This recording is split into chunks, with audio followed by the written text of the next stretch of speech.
student activities and care. CRT training.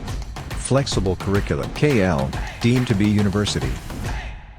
అందరికీ నమస్కారం. ముఖ్యంగా ఈరోజు ఆత్మీయ సమావేశానికి ముఖ్య ఉద్దేశం ఏంటంటే రాజోల్ నియోజకవర్గంలో నా ఆత్మీయులు వేలాది మంది ఆత్మీయులు ఉన్నారు. గత 12 ఏళ్ళ నుండి కూడా నాతో అడుగులు అడుగేసుకుంటూ నా కష్టకాలు పంచుకుంటూ ప్రజల కోసం అవేర్నెస్లు కృషి చేస్తున్నటువంటి ఎంతమంది మిత్రులు ఉన్నారు. మరి ఇప్పటి రోజుల్లో వీరందరినీ కూడా తప్పుదో పట్టించే కొన్ని వార్తలు అనేవి సోషల్ మీడియాలో కానీ అలాగే కొన్ని అదర్ మీడియాలో కానీ షికారులు చేస్తున్నట్టు చూస్తున్నాం మనంతా కూడా.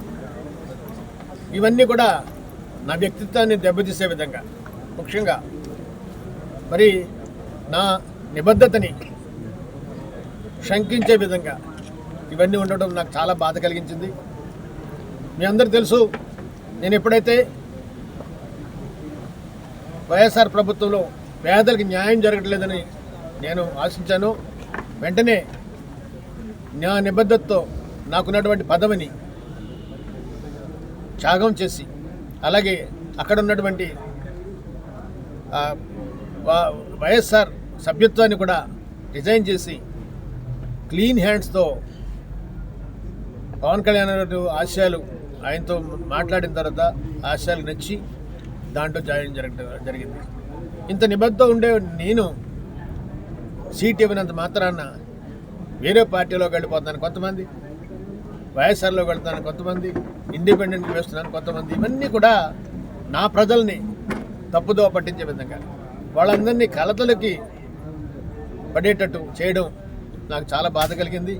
అందుకనే ఆత్మీయ సమావేశం అనేది ఏర్పాటు చేసి వారందరికీ కూడా ఉన్న నిజాల్ని, ముఖ్యంగా పవన్ కళ్యాణ్ గారు 4 రోజుల క్రితం నాకు ఇచ్చినటువంటి హామీని 4 రోజులు 5 రోజుల్లో తప్పనిసరిగా ఇవన్నీ ఎగ్జామిన్ చేసి ఉన్నటువంటి పరిస్థితులన్నీ కూడా అవగాహన చేసుకుని నేను న్యాయం చేస్తానని చెప్పినటువంటి హామీని కూడా నా మిత్రుల ముందు ఉంచాలనే ఉద్దేశంతో ఆత్మీయ సమావేశం ఏర్పాటు చేయడం జరిగింది.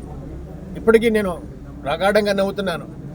పవన్ కళ్యాణ్ గారు ఒక్కరే ఈ రాష్ట్రాన్ని, ముఖ్యంగా రాజోల్ని పీడిస్తున్నటువంటి ఎన్నో సమస్యల్ని తీర్చే మంచి నాయకుడు అని చెప్పి నేను ప్రగాఢంగా నమ్ముతున్నాను.